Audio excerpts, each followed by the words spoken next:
Hi, everyone. Good morning. Welcome to this episode of Beyond Max Q. I'm Molly Johnner, your host. I am thrilled today to invite someone back. I think it's been almost 15 years since we worked together. Kelly Paletta, just a tremendous human being.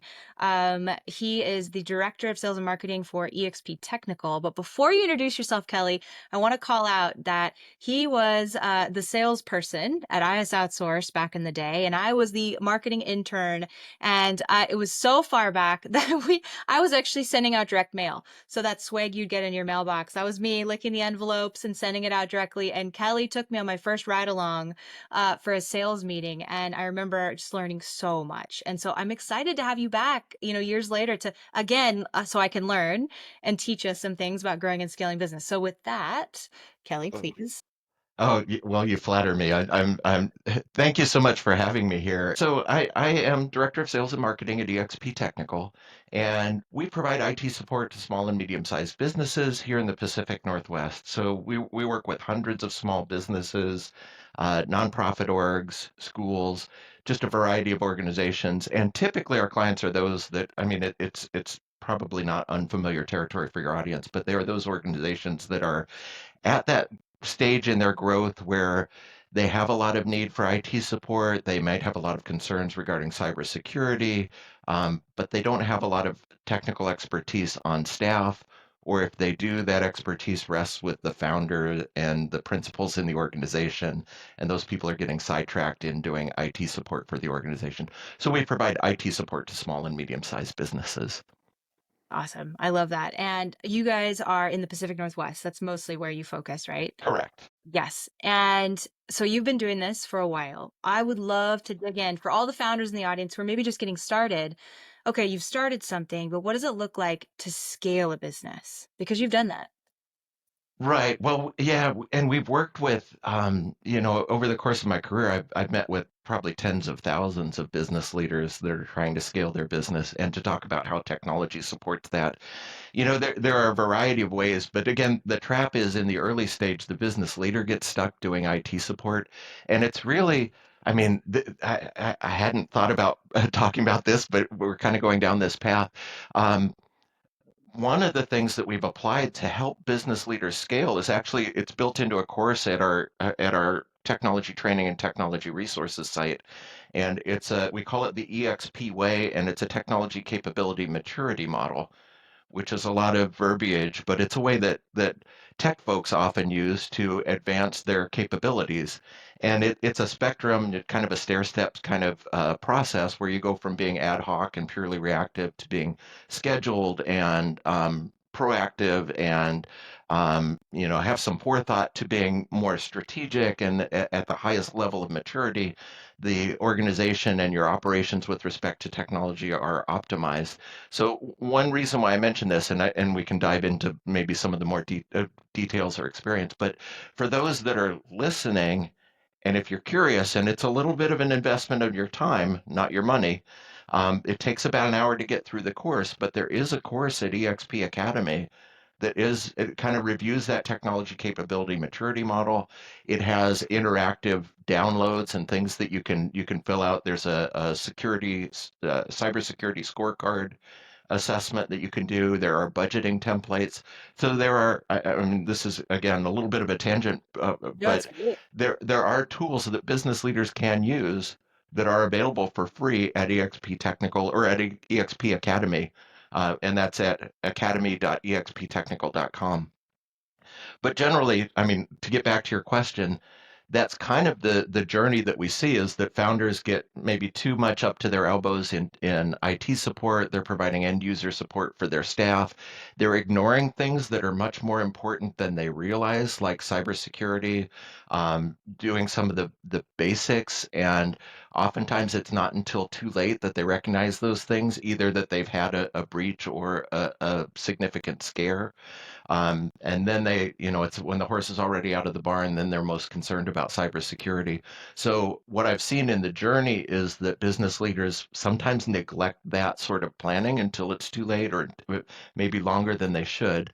And they do kind of follow that maturity model of eventually it gets to the point where they realize they need to delegate some of those tasks, bring in experts, The organization may scale and grow to the point where it's a combination, sort of a hybrid or co-managed approach where there are some outsourced resources and some staff resources.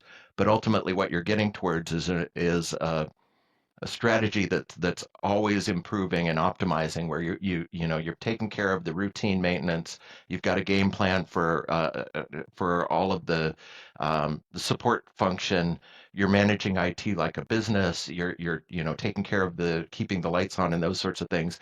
You have a forward-looking strategy. You're budgeting, and then you're also backwards looking and optimizing the process as well. Hmm. I So love that. sorry, a That's, 8 minute no, answer that's an to a amazing 30-second answer. question. It's really good. I love that. I'm also going to dig in a little bit on the personal side of things. So being in sales and marketing, what does scaling a business look like? It looks for me personally, it's very, very busy right now because I am a one person sales and marketing team. And so that means everything from making cold calls to generating content that I'm putting out there into the world. There are, some of the things and also looking towards the future of bringing other people onto our team that can do some of that work as well, scaling in that sense as well. And some of the things that I've tried to focus on, for one, a lot of it is just day-to-day sales activities, and I need to focus on those things. But I've also, one thing that we do that's a little bit different is that we have created some assets or some resources. I alluded to EXP Academy. We've created some things that are out there that even when I'm not meeting with someone, they're out there. They're not really selling our products, but they're generating familiarity. People can come to know, like, and trust me and EXP Technical because they've gone through our free security awareness training, for example. So those are some of the things that I'm trying to do is have some things that work independently, do the work myself, and then also looking towards automating processes and taking advantage of AI and Yeah. How are you doing that? Like, are there any sequences. tools that like stand out for you? I'm kind of brutish about it or primitive about it. I use ChatGPT a lot. I use Microsoft Copilot a lot. I love just the ability, and this is a miracle for some of us that have been in sales for a long time, but just the note-taking ability from Copilot in Teams. I have prompts written where I'll meet with the client, we'll discuss their concerns, and then the prompt is, can you help me write? I'm giving away my secret sauce I here, don't know. but It's good though. This is good. the prompt will be, can you help me write an introduction to a proposal? And I like my proposals to read more like a case study than a sales pitch. So let's talk about this organization. Where are they at right now? What are the primary concerns that they're trying to resolve? Don't refer to my prospect by name, but you can talk about their organization. What problems do they face? What happens if in 6 months they don't act on these issues? If they're still living with it? What's the ultimate goal? Why are they talking to us, or why are they talking to outsourced IT support? What are they hoping to advance by doing that? And I mean, my prompt is more or less what I've just said to you, but and then Copilot or ChatGPT will write half of my proposal for me in an instant. And Well, I love what you said too about the 6 months. I feel like I want to pull that out because I think that's really good for all founders or business owners to narrow in on is in 6 months, if they don't fix this problem, what does it look like?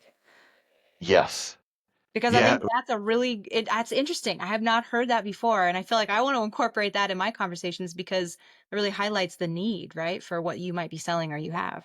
Well, so I'm gonna, I'll tell you where I get that, and because I should give credit. So I used to hate sales because I thought it was all about personality and backslapping and handshaking. And this goes back to before the time that you and I worked together. But I went through, and maybe it was the sales trainer. So I went through Sandler sales training, and Hal Thorsvig was the trainer here in the Seattle area, and he was just a great guy. And he was like me; he was introverted, but he was very good at asking questions. The 6 month thing is kind of it comes out of Sandler, but the point is, that's really powerful about the way, at least the way that I was trained to ask that question, is to always put that, if I ask that question, to always put it in present tense. And Mm. what I mean is, suppose it's 6 months from today and you get up early in the morning and you go into work and you find out that this has happened, or you realize that you're still living with, instead of saying in 6 months from now, how will you feel? It's really important to put them in that moment, to fast forward to 6 months and say, now that you're there, Yes. how do you feel? Because then they can really connect emotionally to it. And those were the sort of, that psychology of sales is what got me back interested in being a sales rep. Mhm.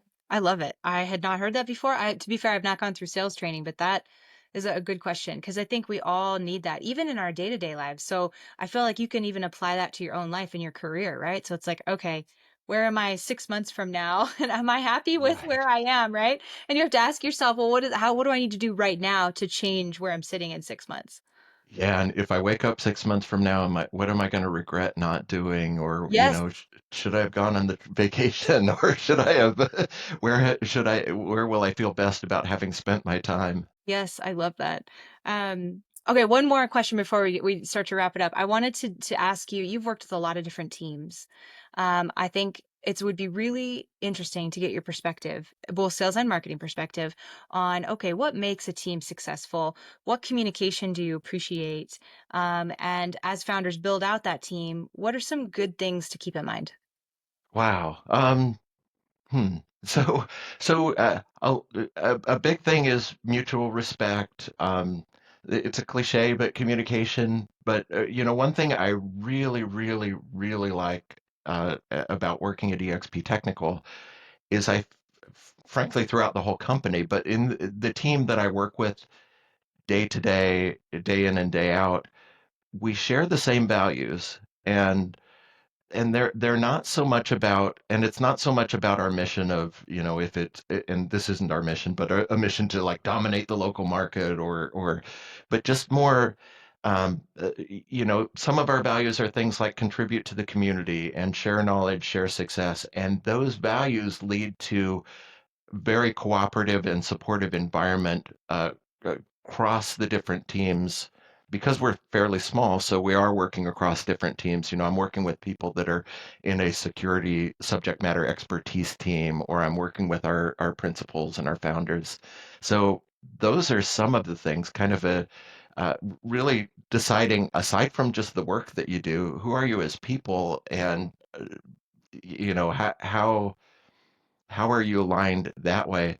And it doesn't mean that we all have to vote the same, or, watch the same sports or subscribe to the same magazines or watch the same movies, but just is there kind of a fundamental belief system that is in alignment? Maybe I'm getting too deep on that, but No, I love that. That's so philosophical. I think it's a great answer actually, because it's true, right? You have to like who you work with too. I think at a certain level, right? You don't have to be best friends, but you have to at least like them. I think at this point in my career, at least, I want to like who I work with. right. Life's too short not to, right? It is. You spend a lot of time with people, and so it's like it's important to be able to like get along at the very least.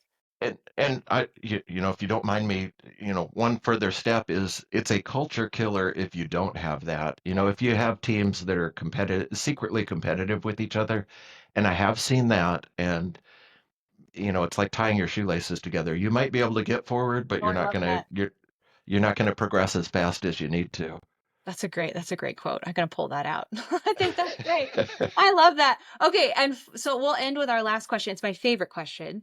What are you Uh, currently reading? oh my gosh. Uh-oh.